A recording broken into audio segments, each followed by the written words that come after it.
다시 뭉치자 광화문온 앱으로 제대로 된 진짜 뉴스, 정치, 사회, 경제 뉴스를 제공합니다.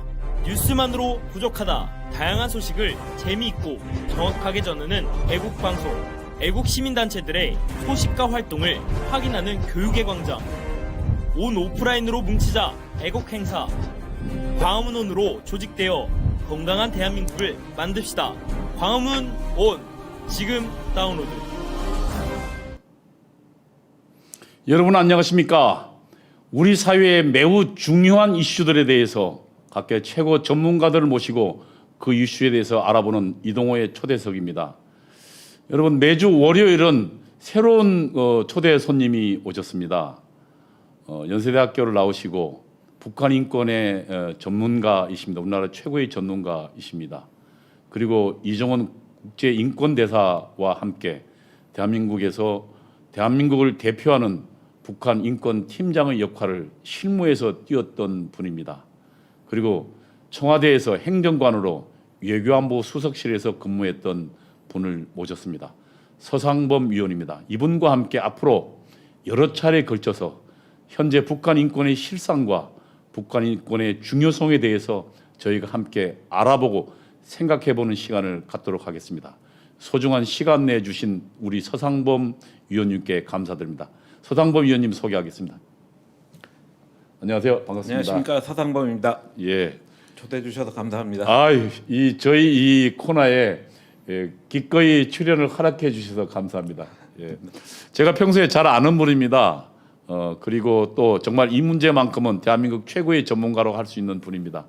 이 초대해 주셔서 우리 초대에 응해 주셔서 감사합니다. 사실 여러분은 알지만 북한 인권 문제는 굉장히 중요한 과제입니다. 우리 헌법이 명령하고 있는 과제이기도 합니다. 우리는 지금 아직 수복 못한 지역이 있습니다. 그것이 38선 이북 지역입니다. 그리고 이 수복 못한 지역에는 참담한 정말 잔악한 독재 정권이 자리 잡고 있습니다. 그리고 거기에는 2천만이 넘는 우리 동포들이 고통 속에 시달리고 있습니다. 나중에 차차 설명드리겠습니다만 현재까지 밝혀진 것으로는 20만 명이 넘는 사람이 정치범 수용소에서 거의 인간 이하의 취급을 받고 있으며 북한 전체에는 자유가 없는 존재로 노예 상태로 시달리고 있습니다. 그런데 우리는 지금 그들을 잊고 있었습니다. 이승만 박사가 1953년도 종전되면서 북한 동포에게 보내드리는 글, 성명을 발표했을 때 그 글을 저는 지금도 기억하고 있습니다. 북한 동포 여러분, 조금만 기다리십시오. 우리는 곧 당신들을 해방시킬 겁니다. 그러나 그 기간은 계속 지연되고 연기되어 왔습니다. 여전히 북녘에 있는 우리 동포들은 그 참혹한 현장에 있습니다. 그들을 자유의 빛을 줄 책임은 우리에게 있습니다. 그리고 그들과 함께 더불어 우리는 한반도의 통일을 일궈내야 할 책임 또한 우리에게 있을 것입니다. 그래서 이 일을 위해서는 우리는 북한 인권에 관심을 가져야 합니다. 그것이 이 시대를 사는 우리의 책무이기도 할 것입니다. 그러면 우리 서상범 위원께 제가 좀 앞으로 좀 진행될 거지만 여쭤보겠습니다. 왜 지금 북한 인권입니까? 네, 이제 북한 인권에 대해서 모르는 사람은 아마 거의 없을 것입니다. 북한이 못 살고 가난하고 그리고 김일성 그 세습 체제의 고통을 받고. 근데 못 살고 가난한 건 아는데 어떤 고통을 받는지도 모르는 사람들이 아직 많더라고요. 관심이 없으니까. 네. 근데 대부분의 사람들은 북한 사정에 대해서 관심을 가지고 있지 않습니다. 왜 그러느냐? 강 건너 불이거든요. 우리가 북한에 대해서 알 수 있는 것은 TV 프로그램에서 나와서 탈북자들이 하는 이야기 정도밖에는 없습니다.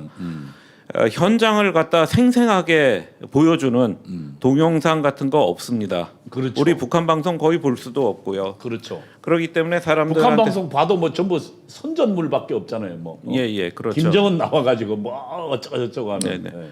그리고 이제 북한 사람들을 도와줘야 된다, 북한 인권을 개선해야 된다라는 얘기를 하면은 많은 사람들이 좀 거북스럽게 얘기를 합니다. 왜 거북스럽까? 저 사람이 불쌍하고 안 됐고 그러면은 측은한 마음이 생기고 또 도와줘야 된다는 또 마음이 생기는데 도와주기에는 좀 불편한 마음이 생깁니다. 그럼 내 돈 그러니까 나간다 이런 예, 건가요? 그렇죠. 참. 그 이기심이 있군요. 그게 일상생활에서도 아마 비슷할 겁니다. 나는 좀 잘 살지만 내 형제가 좀 못 살면 도와줄 수 있어요. 근데 사촌, 육촌, 팔촌이 못 사는데 이제 도와줘야 되느냐? 이제 가난한 친척들이라고 그러는데 친인척이라 해서 명절 때는 찾아와 갖고 손을 내밀고 오면 불편해집니다. 그러니까 북한의 실상을 알게 되면 안 되게 될수록 내가 해야 될 일이 생기거든요. 안 하면은 도덕적으로 좀 불편함이 생깁니다. 그렇죠. 그러면 알고 있으면 네네. 도덕적으로 좀 예. 그래서 일부러 좀 멀리하는 그런 경향도 있지 않냐 하는 그런 생각을 하고 있습니다. 근데 일부에 우리 그 아시지만 우리 박근혜 대통령 시절에 왜 통일 대박론이 있었잖아요. 예, 있었습니다. 사실은 그동안 우리 언론이나 여론 전문가들이 통일 비용의 측면만 계속 있었지. 예. 우리가 통일했을 경우에 그러니까 인구 7천만 이상의 나라가 되고 뿐만 아니라 북한의 자원도 있고 여러 가지 측면들이 그리고 또 지금 이제 대한민국은 더 이상 성장이 멈춰 있잖아요. 그런 측면에서 북한에 공격적인 투자를 하게 되고 여러 가지 측면에서 오히려 활력이다라는 측면들이 있지 않을까요? 예, 물론 그렇습니다. 과거 제가 한 30몇 년 전 대학 다닐 때만 해도 뭐 군부라든가 재벌은 반통일 세력이다 하는 얘기들을 많이 했습니다. 근데 한 10몇 년 전서부터 오히려 그 군인들과 사업하시는 분들한테서 우리가 나아갈 길은 통일밖에는 없다는 얘기를 그렇습니까? 듣게 왜 됐습니다. 그분들 얘기는? 그러니까 우리가 경제가 어느 정도 성장을 하고 선진국 대열에 접어들면은 경제 성장률이 줄어든 거는 줄어들죠. 거의 주지의 사실인데 어느 나라나 마찬가지니까. 그렇죠. 예. 그러면은 그러한 상황을 갖다 타파할 수 있는 그 방법은 통일밖에 없다.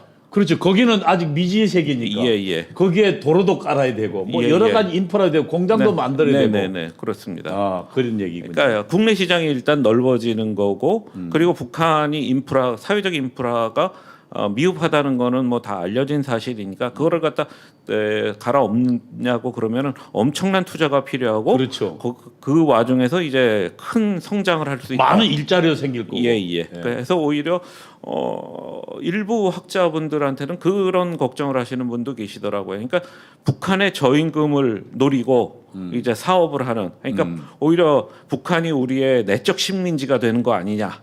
그런 이제 좀 더 한 발 앞서서 우려하는 그런 분도 만나뵙습니다. 그러나 어쨌든 점차적으로 이렇게 추세적으로 이제 같아지겠죠. 예, 그렇습니다. 뭐 서독과 동독도 사실 처음에는 격차가 있었지만 네네. 점차적으로 예, 이렇게 그렇습니다. 추세선이 서로 같아지기 시작했잖아요. 서독과 동독 같은 경우에는 한 3배 정도 경제력 차이가 났는데 그거를 하느라고 되게 힘들었죠. 우리는 지금 그보다 더 높으니까 걱정하는 것도 일리는 있어요. 독일 같은 경우엔 통일 후 5년 이내에 동독의 생활 수준을 서독의 7%까지 올리겠다는 과감한 목표를 세웠기 때문에 그런 문제가 생겼는데 우리 같은 경우에는 남북한 간의 결차가 너무 나기 때문에 그렇죠. 수년 안에 그거를 갖다 극복한다는 거는 너무 지나치게 광호한 목표일 거고 아마 상당히 장기적인 계획을 세워서 차근차근 올라와야 할 거라고 생각합니다. 그리고 또 하나는 북한이 굉장히 로그 스테이트 아닙니까? 말썽꾸러기이기 때문에 핵무기라든가 영어 좋네요. 예, 이게 예. 말썽꾸러기란 말인가요? 네네. 마약이라든가 뭐 테러 수출 이런 미사일 수출 그렇죠. 뭐 이런 거에서 전 세계 골칫덩어리죠. 그렇죠. 뭐. 그런 골칫덩이를 통일을 해서 이 사람이 세계 골칫덩이를 없앤다는 명목을 세우면은 세계 은행이라든가 뭐 여러 국제 금융 기구로부터 장기 저리의 차관을 얻어와서 북한을 개발할 수 있지 않을까라는 기대를 하고 있고 많은 경우 내전이 종식되는 국가에 대해서는 세계 금융 기구에서 상당히 유리한 조건에 차관을 해줘서 그렇군요. 그 생활을 향상시키는 개선시키는 그런 게 있기 때문에 우리나라한테도 그렇게 적용되지 않을까. 그래서 통일 대박론이라는 게 나오지 않았나 그런 생각을 합니다. 그래서 좀 우리 국민들이 좀 불편한 심정들을 좀 사실은 그동안 너무 자꾸 우리가 세금 내고 돈 내야 된다라는 측면만 강조됐지 통일이 가져올 그 정말 찬란한 미래 골드만삭스 같은 경우는 그랬더라고요. 만일 우리가 통일되면 그러니까 인구가 지금 현재 5천만이면은 자급자족이 어렵답니다. 근데 예를 들면 영국이나 불란서가 인구 7천만, 8천만쯤 되죠. 그쯤 되면 자급자족이 이루어질 그 내부에서 그러니까 우리는 지금 수출하지 않고서는 먹고 살지 못하는데 인구 한 7천만, 8천만이 넘어가면 그 안에서 수출 없이도 수출 비용 혼절히 줄여도 그 안에서 먹고 사는 구조가 생긴다.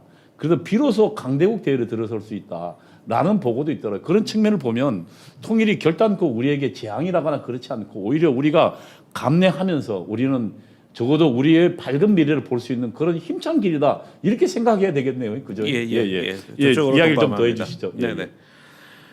그러면은 이 시점에서 왜 북한 문제가 중요하냐, 북한 인권 문제가 중요하냐 하는 얘기를 해야 될 것 같습니다.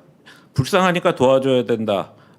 그렇지만은 인간은 뭐랄까 고통을 계속 당하면은 그 고통도 결국은 익숙해집니다. 그렇죠. 참혹한 상황을 너무나 많이 겪게 되면 그 안에 적응을 하기 때문에 그렇죠. 그런 도덕적인 그런 정서적인 접근만 가지고 하면 안 됩니다. 굉장히 냉철하게 접근을 해야 된다고 생각을 하기 때문에 북한 인권 문제에 관심을 가질 이유를 갖다가 설명드리자면은 북한 인권 문제가 북한 정권에서는 급소에 해당하는 문제이기 때문입니다. 그렇죠. 네. 그럼 왜 급소에 해당하는 문제냐? 지금은 뭐 탄핵받아서 영호의 몸이 됐지만 박근혜 대통령이 취임을 하고 난 다음에 국무회의에서 북한 인권 문제에 대한 발언을 한 적이 있습니다. 그렇죠. 그 영상을 갖다 좀 잠깐 보시죠. 예. 관련 영상을 좀 올려주시죠. 대북 정책의 핵심 의제로 북한의 반발이 무서워 소극적이어선 안 된다고 밝혔습니다. 북한이 연일 저의 실명을 거론하면서 맹비난을 거듭하는 것은 그만큼 인권 문제가 아프고 가슴을 찌르는 문제이기 때문일 것입니다. 대통령의 네. 저게 2014년 9월 30일 날 국무회의 때에서 말씀하신 내용인데요. 여기에는 좀 숨겨진 에피소드가 하나 그렇습니까? 있습니다. 네. 당시 청와대에 근무하셨죠? 요때는 청와대 근무하고서 저 3월 달에 이제 업무 인수인계를 하고 이정훈 대사 밑에서 이제 북한 인권 팀장을 하던 그런 어쨌든 시절입니다. 그 관련 외교안보 수석실에 근무했었으니까 그 내용을 가장 잘 아는 위치에 계셨죠. 예, 그렇습니다. 그때 이제 그 윤병세 외교부 장관이 취임을 하고 나서 북한 인권 문제를 갖다 거론을 할 때마다 북한 애들이 펄펄 뛰는 거를 갖다 이제 본 거예요. 윤병세 장관은 외교 수석도 하시고 외교관 생활을 갖다 오래 하신 분이라서 북한하고 북핵 그 회담도 많이 하신 분이거든요.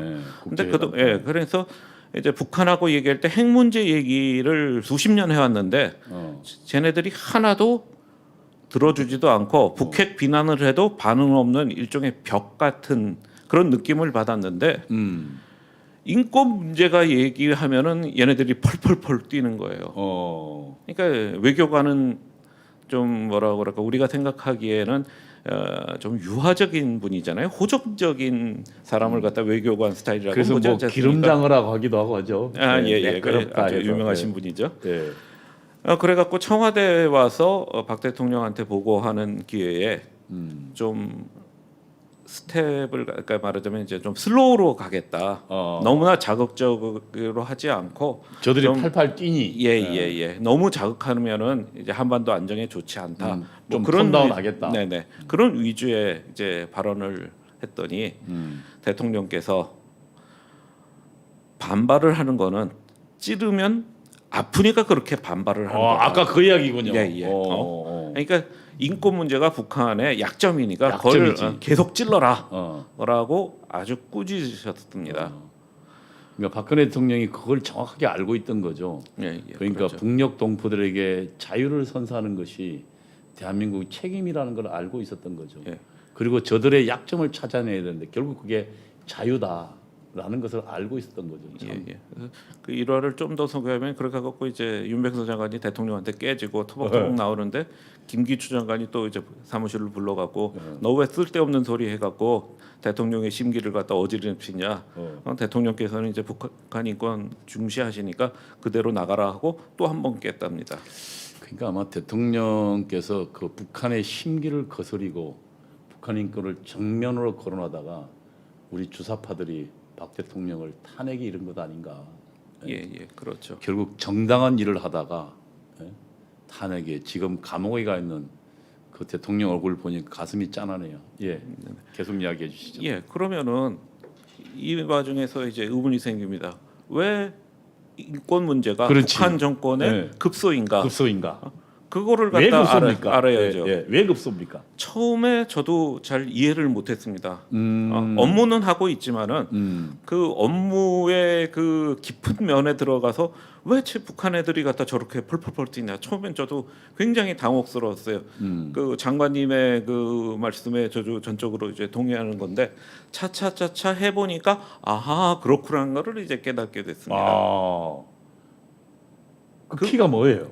그 단초를 얘기하자면은 이제 태영호 의원 얘기를 갖다 안 할 수 없는데요. 태영호 의원이 이제 그 우리나라로 오기 전에 영국에서 공사를 북한 공사를 그렇죠, 하고 북한 있었잖아요. 공사를 했죠. 그러니까 이분이 말씀이 이제 국제 사회에서 북한의 인권 문제를 갖다 거론하는 게 북한 정권의 입장에서는 굉장히 아픈 것이다. 김일성이나 김정은, 김정일 이 사람은 이제 가다피라든가 그다음에 후세인이라든가 이런 이제 독재자들이 인권 탄압을 하다 결국 국제사회의 압력에 휘말려서 정권을 입는 거를 갖다 많이 봤다. 그렇죠. 예. 그러니까 이제 결국 인권 문제가 정권을 잃어버리는 핵심 키다라는 걸 정확하게 알고 있었던 거죠. 근데 이 얘기를 들어서도 제가 조금 좀 이해가 안 됐어요. 왜 그렇네요. 국제사회에서 인권을 비난한다고 해서 그렇지. 그럼 후세인이라든가 가다피는 전쟁을 통해서 이제 정권 이루면서 자기 목숨도 다 잃었지만은 인권 문제가 심각하다고 그래서 국제사회에서 군대를 이끌고 북한을 쳐들어간다? 그거는 좀 생각하기 좀 어려운 상황이잖아요. 그렇지. 그것 때문에 뭐 전쟁 일으킨 케이스가 그렇게 많지는 않죠. 예. 국제사회가 굉장히 비정하니까. 물론 좀 요즘은 국제법이 좀 달라져서 인권 문제에 대해서는 국제사회에서 군대를 가지고 쳐들어가도 된다라는 국제법이 지금 만들어져 가고 있습니다. 아, 그래요? 예, 거기에 반기문 유엔 사무총장이 큰 역할도 했는데 이게 그 얘기는 이제 다음 시간에 좀 자세하게 해드리겠습니다. 좀 복잡한 얘기가 돼갖고요. 근데 이제 북한 사회를 갖다 쭉 보면은 굉장히 선전이 많이 김 부자에 대한 선전이 많잖아요. 그렇죠. 이제 선동으로 먹고 사는 정권이죠. 네. 선전을 하는 걸 보면은 이제 세계 각국에서 김 부자를 갖다가 우대한다, 흠모한다, 경모한다. 그렇지. 그런 얘기들이 많아요. 그렇죠. 지금 그 김정은이나 김일성이나 김정일이 신이니까 예. 그 신에 대해서 우리 북한 인민뿐만 아니라 전세가 우러러 받들고 있다. 네. 그렇게 선전하고 있겠죠. 맞겠네요. 그러니까 저 뭐 몇 년 전에 동상을 갖다 하나 건립하고면서도 건립하는 거에 전 세계 인민이 다 우러러 보고 있다. 뭐 이런 보도 자료가 나오고 그러더라고요. 그리고 거기에 좌파들 명의의 뭐 축전 이런 것도 가지고 또 조작하고 그러겠죠. 제가 했던 것 중 제일 한심스러웠던 게 뭐냐면은 위키페디아 아시죠? 예. 그 위키페디아에 그 항목이 올라가는 거는 누가 그 따로 올리는 사람이 있는 게 아니라 누구나 거기다 항목을 올릴 수가 있어요. 자기 관심 분야가 있으면 올릴 수가 있는데 내용도 꽤 좋던데 위키피디아. 예. 거기에 몇 년 전에 이제 국제 김일성 상이라는 북한에서 주는 상이 있는데 그 항목이 올라왔대요. 그랬더니 그 보도 자료를 내면서 세계의 지식인들이 김일성을 갖다 우러러 갖고 이렇게 이제 올리고 있다. 뭐 이런 보도 자료를 내고 그래요. 그러니까 이제 북한이라는 나라가 사실은 그 김일성 중심의 나라, 그리고 김일성을 신으로 수상상하는 나라. 그런 나라의 특성상 자신의 지도자를 어쨌든 추앙하고 있고 뿐만 아니라 전 세계가 추앙해야 되는데 전 세계가 만약에 비난하게 되면 얘기가 이상하게 되는군요. 그렇죠.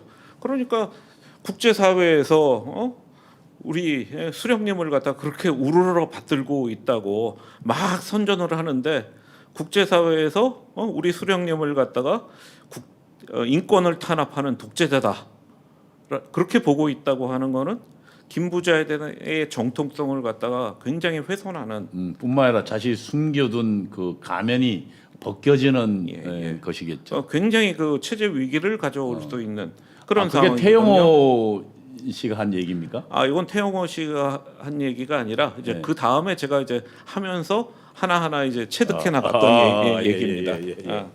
그러면은 이제 그건 여기까지 얘기되네요. 예. 그리고 이제 국제사회에서 북한에 대한 비난을 갖다가 많이 한 거는 국제기구에서 많이 이뤄지는 일이에요. 그런데 그렇지. 실무를 하다 보니까 좀 패턴이 있는데 뭐냐면 북한을 비난하는 거에 대해서 북한 외교관들이 반발을 안 합니다. 오, 의외네요. 의외입니다. 북한에 대해서 얘기하는 거에 대해서는 반발을 안 해요. 그냥 듣고 있습니다.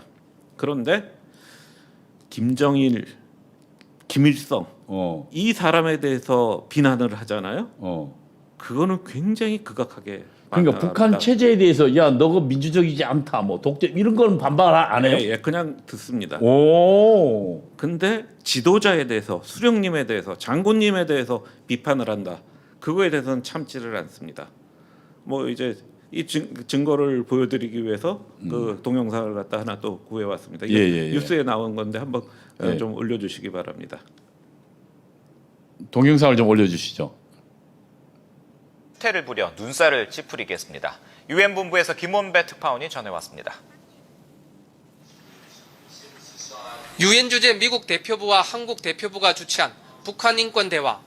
첫 순서인 미국 정착 탈북자 조지프 김 씨의 증언이 끝나자마자 유엔 주재 북한 대표부의 리성철 참사관이 발언권도 얻지 않고 막무가내로 북한의 주장이 담긴 성명을 읽어 내려가기 시작합니다. 북한의 돌출 행동에 사회자가 나서서 순서를 기다리라고 여러 번 제지합니다. How long is this speech going to go on? Because I will give you a chance to speak, but we have a proceeding to follow. 마이크가 살아난 잠깐 동안 북한은 미국의 인권을 비난하고 나섰고 이에 격분한 사만다 파워 유엔 주재 미국 대사는 마이크를 끄라고 요구합니다. Every day we hear the human rights violence cases in radio and televisions. These number one leads are just a bit of icebergs among the human rights violations committed in the U.S. every day. Please shut the mic down since this is not an authorized presentation. If we could ask the acoustic The people. act of racial Please ensure that the microphone is not live. 파워 대사는 또 북한 관리들에게 발언을 중단하지 않으면 행사장에서 내보낼 것이라고 경고했습니다. So we are calling UN security. Sir, you can either conclude your remarks or you will be removed from the room. 행사를 참관하고 있던 다른 탈북자들도 자유북한 등을 외치며 북한 관리들에게 거세게 항의했습니다.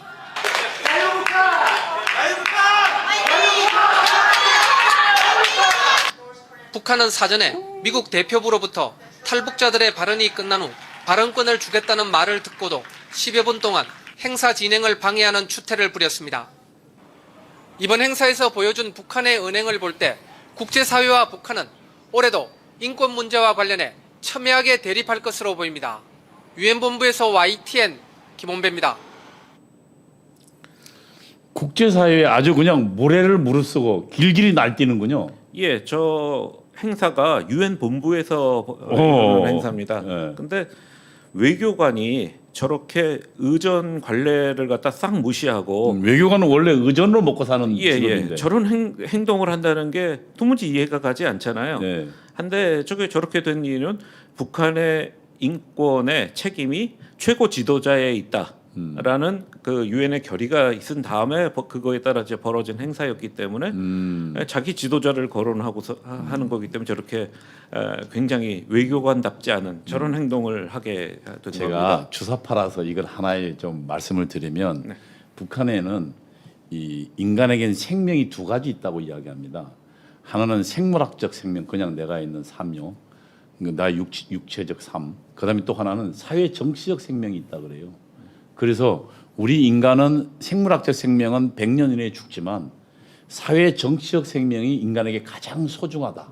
근데 이 소중한 생명은 영원한데 그 소중한 생명을 누가 주냐? 수령이 준다는 거예요. 그러니까 사실은 내 생명을 준 어버이죠. 근데 그 내 생명을 준 어버이가 비난받으면 논리적으로 절대 있을 수 없죠. 예.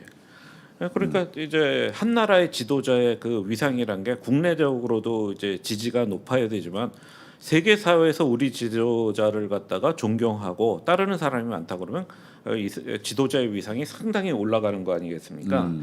근데 인권 문제가 거론이 된다. 그러면은 오히려 그 지도자의 그 위신을 확 꺾는 그러니까 거가 위선이 되겠죠. 드러나고 그들의 그렇죠. 폭정이 드러나는 거죠. 그러니까 인권 문제가 왜 그렇게 민감한가 하는 거는 이제 차후에 또 다시 이제 설명드리겠는데, 그럼 국제사회에서 이렇게 문제가 거론되는 게 지도자들한테 얼마나 영향을 미치냐. 독재자 같으면은 정보 차단을 다 하면 되잖아요. 그리고 국민한테 안 알리면 되잖아요. 그렇지.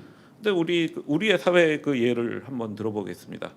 76년에 미국에서 카터 대통령이 취임을 합니다. 그렇죠. 그리고 이 사람이 인권 외교를 갖다 굉장히 부르짖는다. 민주당이 전통적으로 인권 예. 문제를 거론하죠. 지금 바이든 정부도 그렇더라고요. 네. 예.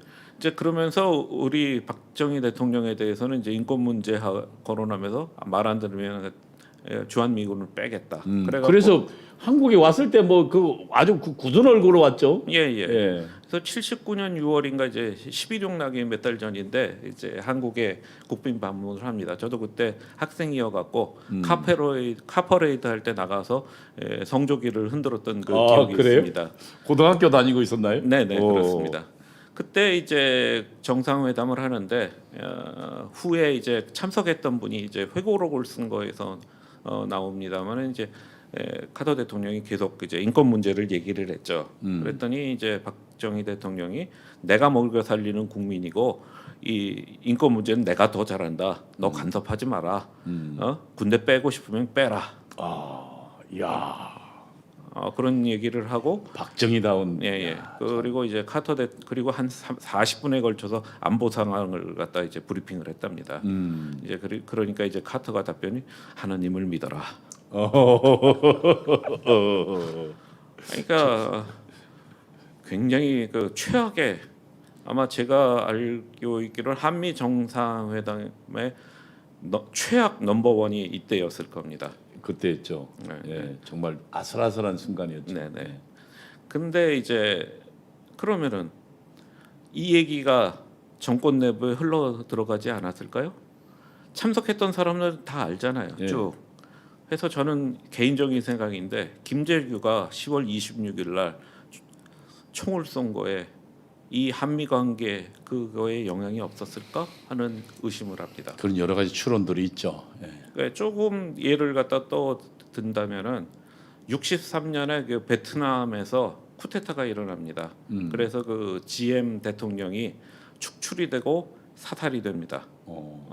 근데 이제 그 당시 약간 좀 설명을 하자면 베트남이 남북으로 길잖아요. 한 2,000km 되는 데입니다. 근데 17도선에서 남북 분할이 되는데 그 북쪽에 있었던 이제 중부 지방은 카톨릭을 갖다 많이 믿던 그 지방이고 그 카톨릭을 믿던 사람들이 공산주의 체제에선 살 수 없다고 해서 넘어오는데 그 중에 GM 대통령도 넘어오고 그 카톨릭을 믿던 사람들이 베트남의 정권을 잡습니다.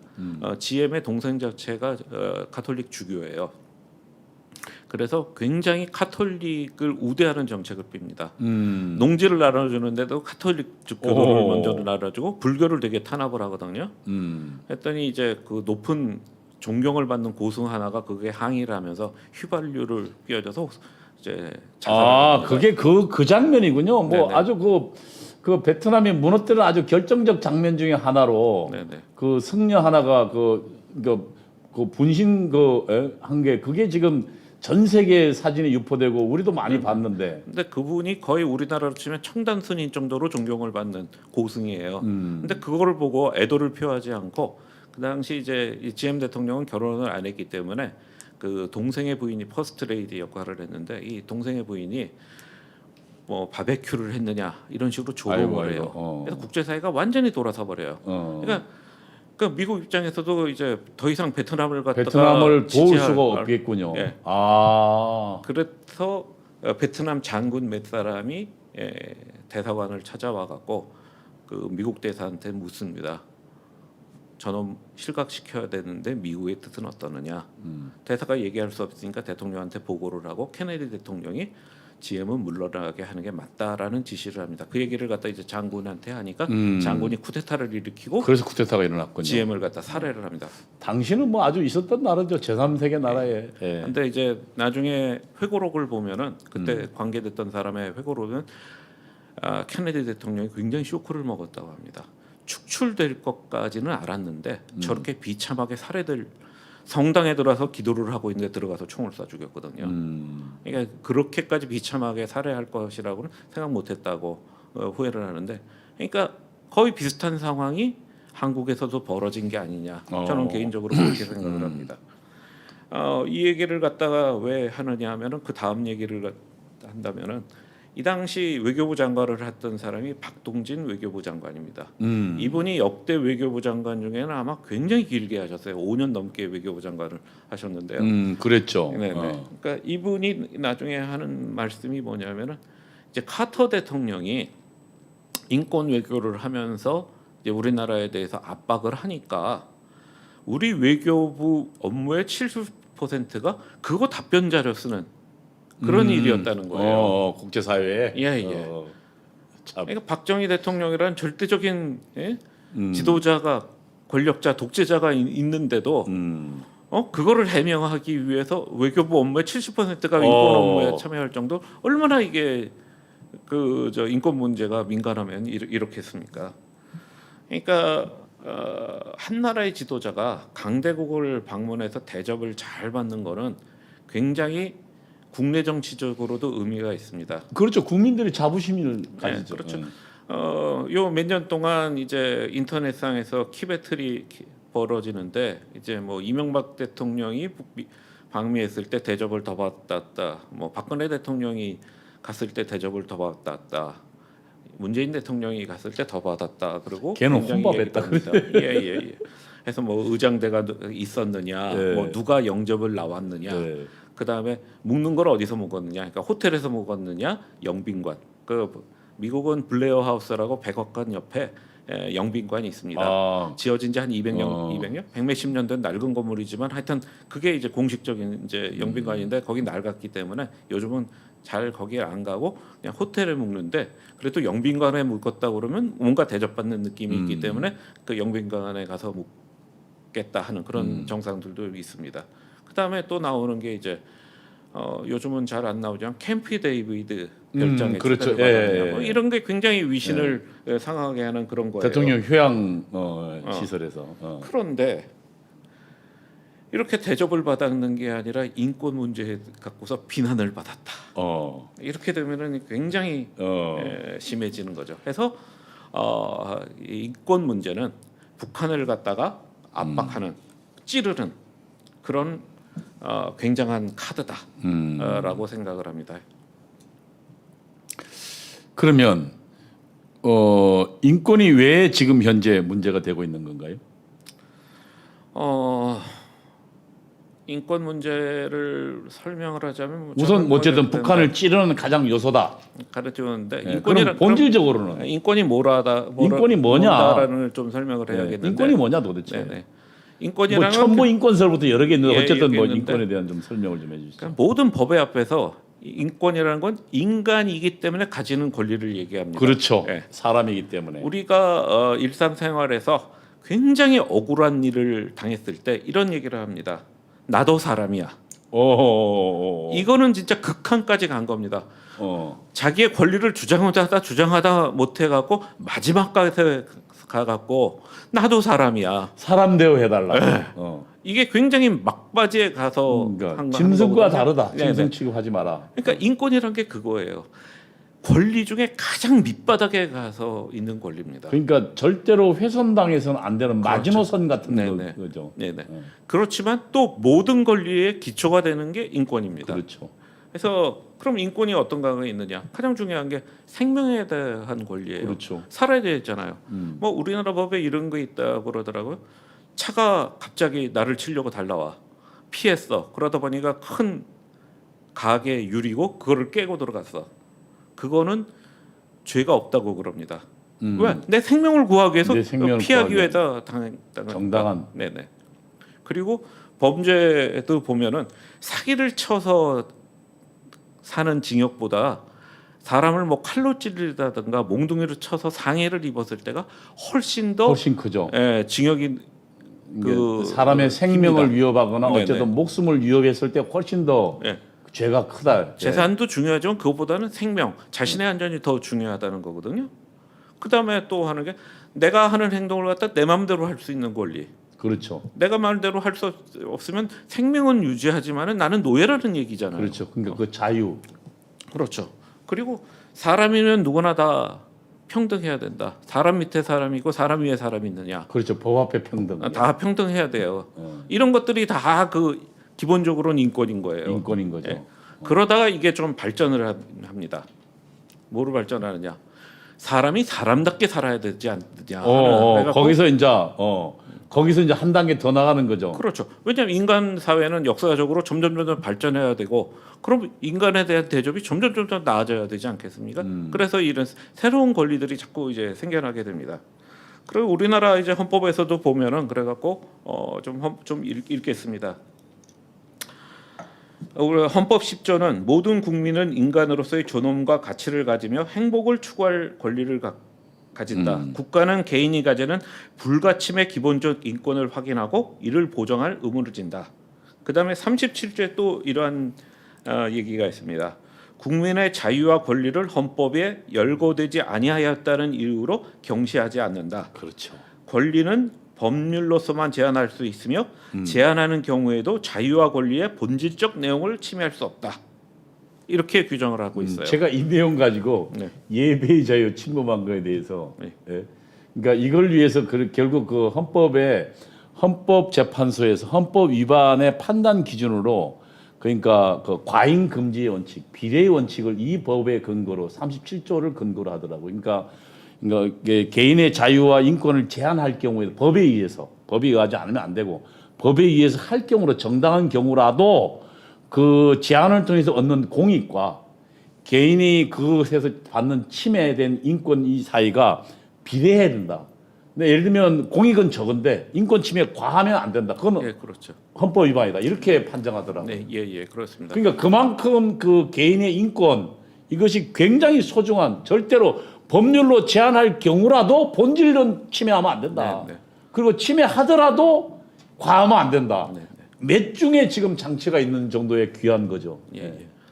그리고 사실은 근대라는 게 결국 저게 있는 게 근대 아닙니까? 그렇죠.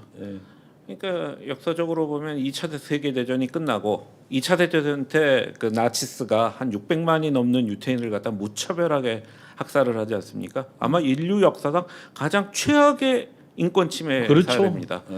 세계의 지성을 갖다 이제 떨게 했고 말하자면 더군다나 독일이 그래도 후진국도 아니었잖아요. 그래서 그리고 기독교국이었잖아요. 그렇죠.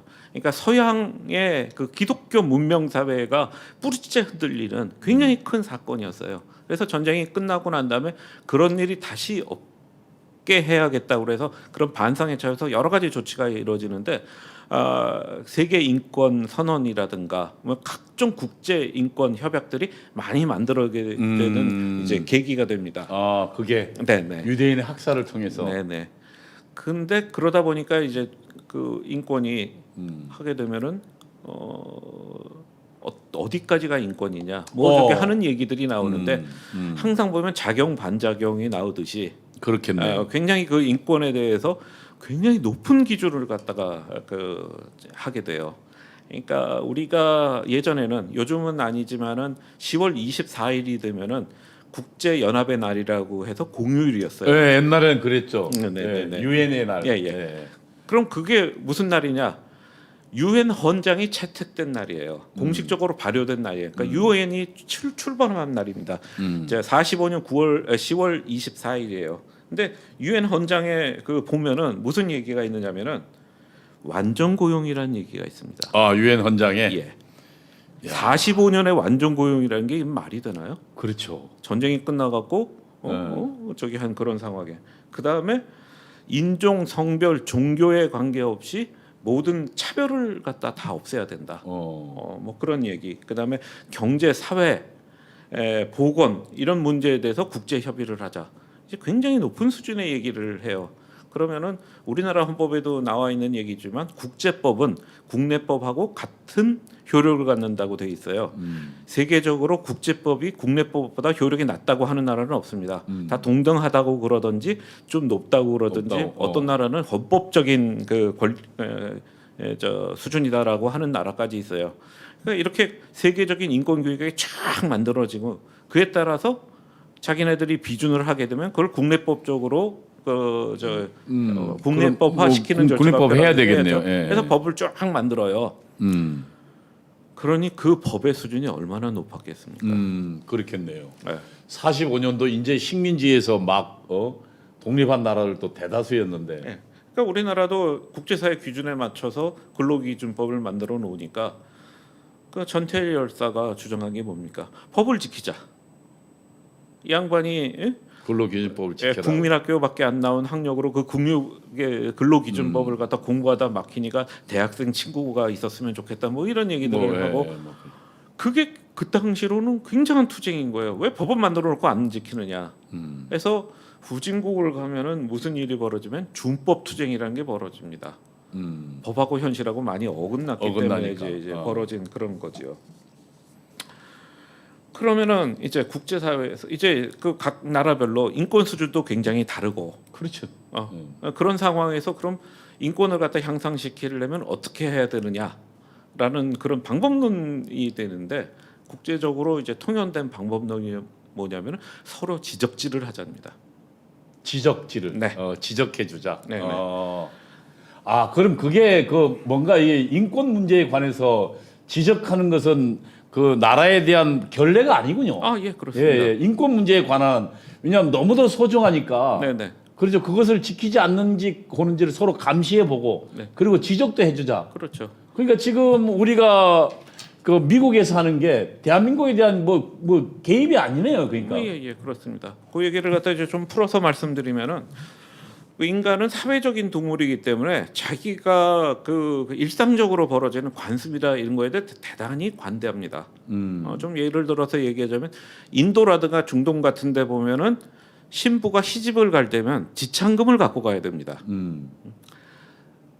직장 여성일 경우에는 이 사람의 장래 소득을 계산해서 얘 월급 한 달에 100만 원 받으니까 이건 지참금 얼마로 친다라는 걸 계산을 하고 가요. 그래요. 네. 지참금을 적게 갖고 가면은 구박을 받아요. 심한 경우 인도 같은 경우 1년에 몇백 건 벌어지는데 적게 받았다고 살인도 벌어집니다. 굉장히 큰 인권 침해예요. 그런데 인도에서 보면 그건 당연하다고 얘기합니다. 인도 사람들은 당연하다고 생각해요. 그럼 주변에 다른 사람들이 지적을 해줘야죠. 그렇지. 그래야지 이 사람 비로소 이 사람 그게 잘못됐다는 거를 압니다. 그래서 인권 문제는 그러니까 지적이 정당화되는군요. 주변 그렇죠. 지적이. 성경에도 그런 말씀이 있지 않습니까? 너 네 두 눈에 든 들보를 갖다 보지 못하고 왜 남의 눈에 든 티를 빼라고 하느냐. 그런 말씀도 있듯이지. 그러니까 그게 주권 침해로 볼 수 없는 문제군요. 네네. 인권에 관해서는요. 또 하나의 예를 들자면 이제 스웨덴이라고 그러면 전 세계적으로 굉장히 인권 수준이 높은 나라입니다. 아마 톱을 다루는 그런 나라일 거예요. 그렇죠. 어느 정도로 인권 수준이 높으냐면은 스웨덴 왕실은 남녀 구분하지 않고 첫째가 왕위를 계승합니다. 남자가 아니고. 그러니까 이게 이것도 굉장히 큰 그 사회적 이슈인데 60년대 70년대 스웨덴에서 남성 평등 정책을 피자고 막 얘기가 나와갖고 막 그런 정책이 해줘요. 그러다 보니까 뭐냐면 그럼 왕위 계승은 왜 남자만 하느냐? 당연히 나올 수가 있죠. 그래서 1980년에 스웨덴 의회에서 왕위 계승법을 갖다 개정을 합니다. 남녀 구분하지 말고 첫째가 왕위 계승을 한다. 근데 그때 지금도 그분이 이제 왕인데 구스타프 16세가 이제 국왕으로 있는데 멀쩡히 왕세자가 있는데 그게 둘째예요. 첫째는 딸이고 둘째가 아들인데 그 왕세자의 계승권을 뺏고 첫째한테 주자고 법이 나오니까 왕이 반발을 하는 거예요. 아니 법이 있어도 경과 규정이 있지 현재 왕세자가 그렇지, 있는데 그렇지. 얘는 이제 주기를 하고 그 다음에서부터 이제 해야지 왜 지금 있는 왕세자의 계승권을 갖다 뺐느냐 반발을 하는데 의회에서 말은 안 듣고 그냥 개성권 뺏어 갖고 그 공주님이 이제 빅토리아 공주님인데 그분이 이제 왕세녀예요. 이 정도로 이제 남녀 평등이 철저한 나라예요. 스웨덴이. 예. 예. 근데 이 나라 요즘 뭐 무슨 일이 벌어지고 있느냐? 미투 운동이 벌어지고 있습니다. 우리 한국과 같네요. 예. 그 여배우들이 그다음에 여자 변호사들이 음. 출세나 출연 때문에 성적 접대를 하라고 그랬다고 난리를 치는 그 미투 운동이 벌어지고 있어요. 왜요? 그 실제로 그런 일이 있으니까. 그러니까 우리가 본 생각에 저렇게 선진국인데 그러니까, 왜 그런 일이 벌어지냐 생각하냐. 왜? 그렇게 선진국이라도 다른 나라에서 보기에는 인권 문제가 있어요. 오. 요즘 또 문제가 뭐냐면 코로나 때문에 중국 사람들이 코로나 퍼뜨리고 다닌다고 그러잖아요. 그래서 스웨덴 여행하는 동양인들이 버스라든가 대전국청에서 이런 인권 모욕을 당해요. 동양인 차별. 우리나라에서도 그리고 우리나라의 그 미투 운동도 뭐 승한데 우리나라가 미투 운동 처음 했어요. 이름 자체가 미투 아니에요. 처음에 미국에서 출발을 한 거예요. 미투 운동이. 예. 그게 우리나라까지 번진 거죠. 그러니까 이렇게 미투 운동이 좀 과한 측면이 있긴 하지만 어쨌든 그래도 그것을 통해서 그러니까 여성의 인권든지 사회적 약자들의 인권 문제를 우리 자각하게 되죠. 그러니까 지금 우리 서상범 위원이 하시는 말씀은 결국 이거네요. 인권의 문제는 가장 소중한 문제고 인간의 가장 기본적인 사람인 것에 대한 근본적인 문제이기 때문에 결국 우리 헌법도 우리 헌법도 그걸 중시할 뿐만 아니라 이웃 나라에서도 그 주권 침해 논란의 여지에도 불구하고 인권에 관해 지적하는 것은 문제 삼지 않는다. 그게 통용돼 왔다 이런 얘기군요.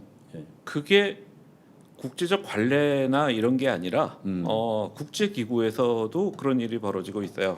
잠깐 설명을 드리면은 유엔 기구 중에 유엔 인권 이사회라고 있습니다. 본부가 이제 제네바에 있고 1년에 한 서너 차례 총회를 하고 거기서 북한 인권 결의안도 하고 그러는데 거기에도 여러 번 갔었죠. 우리. 예, 그렇죠. 예. 거기서 4년마다 한 번씩 보편적 인권 검토라고 그래서 그 나라의 인권 상황을 갖다 검토하는 회의를 합니다. 그 회의하는 모습을 보면은 어떠냐면은 이제 이런 의장석에 그 인권 검토를 받는 나라가 이제 앉아요. 그리고 이사국이 47개국인데 검토받는 사람 빼놓으면 46개국이죠. 46개국이 회의장 앞에 쭉 앉습니다. 그리고 돌아가면서 니네 이게 뭐가 잘못됐다. 네가 일못했다. 지적질을 합니다. 오, 유엔에서요? 예. 그게 공식적인 회의예요. 오. 그러면 이렇게 우리나라 같은 경우에는 이제 여태까지 많이 받았던 게 이제 뭐 국가보안법 같은 거. 그렇죠. 그리고 이제 왜 동성애자라든가 성적 소수자들에 대한 보호를 잘 안 해주느냐. 뭐 이런 거에 대해서 비판을 많이 이제 받는데. 그러니까 그거를 받는 게 스웨덴이나 룩셈부르크, 아이슬란드 이런 나라들이 세계적으로 선진 국가인데 이런 나라들도 수백 가지의 지적을 받습니다. 왜 니네 교과서에 양성 평등에 대해서 교육을 안 하느냐? 니네 보니까 세계 인권 규약 이런 게 이걸 번역 안 했더라. 뭐 이런 식으로 지적질을 하면 그거에 대해서 이제 변명을 하게 됩니다. 결국 이제 그 의도는 그런 뭐 좀 과잉될 수도 있지만 어쨌든 그런 지적을 통해서 우리 인간의 생명에 관한 권리들이 훨씬 더 존중돼야 한다. 그렇죠. 높여가겠다는 그런 취지인 거죠. 네. 그런 측면에서 그러면 우리가 지금 우리 지난번 4월 15일인가 현지 시간에 있었던 그 무슨 위원회입니까? 미국 하원의 란토스 위원회요. 예, 그 이야기 좀 설명을 좀 해주시죠. 그게 지금 미국 의회에서 우리 한국의 인권 문제, 북한 인권을 가지고 지금 지적질을 한 거 아닙니까? 예. 그렇습니다. 그러니까 작년 6월달에 이제 김여정이가 삐라 뿌리는 거를 갖다가 막는 그런 법 안 만들면은 뭐 혼내줄 줄 아느나. 그래서 김여정의 뭐야 그 뭐 지시법이라고. 네네. 그래서 민주당에서 부랴부랴 해갖고 작년 12월에 이제 그 법을 만들었는데 김여정 협박에 의해 그거에 대해서 세계 각국에서 굉장히 비난이 많았어요. 그러니까 그 비난을 하는데 뭐 시민 사회라든가 뭐 이런 건 제외하고 뭐 행정부라든가 입법부, 의회에서 하는 거를 따져 보면은 그 두 가지로 요약이 됩니다. 첫째는 이제 표현의 자유를 갖다 해치는 법을 만들었다. 그러니까 개정을 한 게 뭐냐면 전단을 갖다 북한으로 보내는 거를 갖다가 이제 못하게 했고 그 전단의 내용 중에 뭐 물품, 그러니까 USB 뭐 이런 것도 안 했고 그거를 하면은 뭐 징역형을 살리고 미수범도 처벌을 한다 뭐 이런 거였잖아요. 그러니까 표현의 자유를 갖다 굉장히 침해하는 법이다라는 그렇죠. 네. 게 이제 첫 번째 비난이었고 두 번째 비난은 뭐냐면은 그 국제사회에서 북한 인권을 개선하는데 굉장히 중요한 수단으로 뭐를 보느냐면은 북한의 정보를 갖다가 넣는 그러니까 이 국제사회의 자유의 물결을 갖다 집어넣는 걸 갖다 굉장히 중시해요. 그 수단을 갖다가 대한민국 정부에서 이제 자르는 거 아니냐. 이제 그래갖고 비난을 많이 했는데 그거에 대해서 이제 그 란토스 위원회에서 란토스 위원회라는 게 어떤 위원회입니까? 란토스란 분 란토스란 사람이 있는 거죠. 사람이 네. 있는데요. 이제 톰 란토스라는 분인데 우리나라하고도 굉장히 인연이 깊은 분입니다. 아, 그러니까 그래요? 이분이 그 굉장히 고참 의원이고 지금 돌아가셨는데 하원 외교위원장을 하셨어요. 그때 우리나라에서 이제 위안부 관련해 갖고 미 의회에서 결의를 좀 해주면 좋겠다 하고 많이 그 별로 안 로비를 좋아하지만 해갖고, 하여튼 네. 네. 그래서 이분이 이제 발의를 해갖고 미 하원에서 위안부 결의안이 나왔어요. 어쨌든 지금 인권 문제에 관심이 많은 그런 의원이었군요. 네네. 네. 그래서 이분이 돌아가셨을 때 우리나라 정부에서 수교 훈장 광화장을 수여를 했습니다. 어느 정도 됩니까? 깜짝. 이분이 2008년에 돌아가셨으니까 그때는 누군가요? 2008년이면 뭐저 노무현 대통령 때일지 노무현 대 말이겠네요. 그 이명박 대통령일지 좀 이명박 헷갈릴 대통령이 이명 대통령이 2008년도 취임했죠. 이분이 2008년 2월달에 돌아가셨거든요. 그러면 그때 노무현 정부예요. 예, 그럼 왔다 갔다 예. 그 말기니까 어떻게 말기니까. 될지 그건 좀 따져봐야겠네요. 근데 이분이 어떤 분이냐면은 헝가리 출신이세요. 헝가리. 예. 그런데 이제 유태인이에요. 그래서 유태인 수용소에 이제 끌려가갖고 죽음의 날을 홀로코스트를 경험한 사람이네요. 예. 미국 의회에서 유일한 홀로코스트 희생자라는 호칭을 갖고 있습니다. 근데 이제 그때 그러니까 독보적인 사람이네요. 미국 의회 의원인데. 예. 근데 쉰들러 리스트라고 그 예, 유명한 영화 영화 봤습니다. 있죠. 예. 그 쉰들러 리스트와 비슷한 일을 했던 사람이 여러 명 있는데 그때 스웨덴 외교관이 이제 가짜 그 서류를 만들어 갖고 많은 유태인들을 갖다가 이제 그 스웨덴으로 뺐어요. 이때 이 사람이 구함을 받아 갖고 스웨덴으로 건너갔고 전쟁이 끝나고 난 다음에 미국에 건너가서 교육을 받고 이제 하원 의원이 된 거죠. 위원장까지 된 14선 의원입니다. 야, 14선이면 2년씩에 28년간 의원을 하셨네요. 네, 굉장히 오랫동안 의원을 하신 분이죠. 평생을 의원하신 분이에요. 예, 30년 가까이 자기는 그러니까 의원했다고 미국에서 그러니까 의원을 30년 가까이 했고 또 거기다가 이 하원의 그러니까 그 뭡니까 그 위원장까지 했고 네네. 뿐만 아니라 실제로 자신이 홀로코스트를 경험했던 사람 어마어마한 인물이네요. 네네. 그래서 그러면 그 사람에 대한 비중이 아직도 있겠네요. 예. 그래서 이분이 이제 국회의원이 되고 나서 초창기에 당선되고 그 다음에 란토스 코커스라는 거를 만들어요. 이제 코커스라는 게 뭐냐면 우리 코리아 코커스라고 많이 들어보셨을 거예요. 하원의 일종의 법안을 만들기 위해 갖고 그 법안을 만드는 근데 찬성하는 사람들이 모여 만든 이제 일종의 스터디 그룹 비슷한 코커스란 말은 또 예를 들면 그 당원들이 모여서 후보 뽑을 때도 예 그건 전당대회 할 때 하는 얘기고 요거는 이제 하원에서 하는 거예요. 그래서 지금 오기 전에 찾아봤더니 지금 한 300개 정도 하원에 있더라고요. 많네요. 예, 하원 의원이 435명이니까 굉장히 많고 그 하원 우리나라에서는 이제 위원회가 상임위원회 하나만 가입할 수 있는데 미국에서는 여러 의원회를 갖다 할 수 있어요. 그리고 위원회 밑에 소위원회가 많잖아요. 그래서 굉장히 그 위원회가 많은데 이게 2008년에 이분이 이제 그 돌아가시고 그러니까 그 이제 란토스 그 코커스의 목적은 뭐냐면 국제 인권 규약이 실천되는데 도움이 되는 일을 하자라는 게 이게 코커스의 목적이에요. 그래서 이분이 돌아가시고 나니까 미국 하원에서 이분의 그 공덕을 갖다가 기리기 위해서 이 란토스 코커스를 정식 위원회로 격상을 시킵니다. 그러니까 우리 외교부가 잘못 알고 있었네. 예? 통일부가 좀 잘못 통일부는 뭐 알고 그거 별거 아니다 말이야. 이렇게 이야기지만. 그래서 그 결의안을 보니까 목적을 이렇게 돼 있어요. 세계 인권 선언과 기타 국제 인권 규약에서 인정한 규범을 초당파적으로 증진시키는 것을 목적으로 한다. 그래서 공화당, 민주당 양 의원들이 참여하고 있는 거죠. 예, 아무래도 이제 민주당 의원이 좀 많습니다. 지금 한 40명 정도 되는데 공화당 의원은 한 10명이 약간 안 되는 걸로 이제 그렇게 알고 있어요. 그래서 이제 이 위원회에 대해서 뭐 왈가왈부하는데 정식 위원회입니다. 예, 그렇군요. 어디서 봐. 오늘은 지금 첫날인데 시간이 굉장히 많이 갔네요. 오늘 그럼 린토스 위원회 소개까지 하고 네네. 나머지 거기에 있었던 우리 치욕적인 이 일들은 또 다음 시간에 계속할까요? 네, 예, 계속 그렇게 린토스 위원회 하겠습니다. 소개를 좀. 예. 네, 그렇게 하도록 하겠습니다. 그래서 그러면 지금 린토스 위원회가 사실상 그러면은 그냥 코커스가 아니고, 그러니까 의원들끼리 그냥 스터디 모임이 아니고 정식 위원회란 얘기죠. 예. 근데 위원회에서 나왔던 얘기는 한 2시간 30분 정도 했는데 의사당에서 했던 게 아니라 화상으로 했어요. 코로나 때문에. 그러니까 이제 뭐 중간에 끊기기도 하고 뭐 그랬는데 솔직한 얘기로 거기서 나왔던 얘기들은 그렇게 중요하지가 않습니다. 신문 보도에서는 우리나라 정부 얘기를 갖다 굉장히 비판했던 그 부분만 또서 나왔는데 덕담도 많이 했어요. 문재인 대통령이 이제 인권 변호사다라는 얘기도 하고 한미 동맹 강화를 해야 된다. 다음 달에 이제 한미 정상회담이었는데 그때 잘 되나 이런 덕담도 많이 했어요. 그게 중요한 게 아니라 그런 위원회에서 한국 인권 문제를 다뤘다.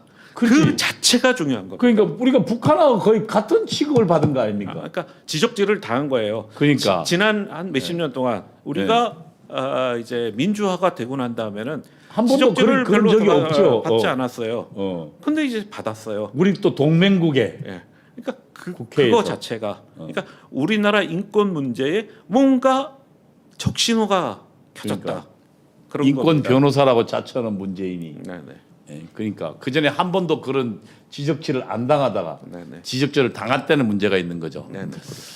자, 여러분 어떠셨습니까? 정말 우리 서상범 위원은 북한 인권에 관한 풍부한 경험과 많은 지식과 많은 정보를 가지고 계신 분입니다. 우리 앞으로 이 시간을 통해서 오늘은 아주 개론적으로 했습니다. 여러분 청산유수지 않습니까? 이분을 통해서 우리가 지금 몰랐던 북한 인권에 관한 많은 사실들을 우리가 접했으면 좋겠습니다. 그리고 우리가 이 알았던 사실들을 우리가 이웃들에게 많이 전파했으면 좋겠습니다. 그리고 이 북한의 인권이 우리 북한 동포들의 그 소중한 사람으로서의 권리가 앞으로 확산되는 날들을 기대해 보겠습니다. 오늘 첫날인데 아주 뭐 잘해주셔서 감사합니다. 예, 다음 시간에 그러면은 이 란토스 위원회에 토의됐던 내용과 뭐 그런 의의들 이런 것부터 다시 한번 시작해 보겠습니다. 네, 알겠습니다. 오늘 감사합니다. 네, 감사합니다. 예, 오늘 이동호 초대석 여기까지 하겠습니다. 감사합니다.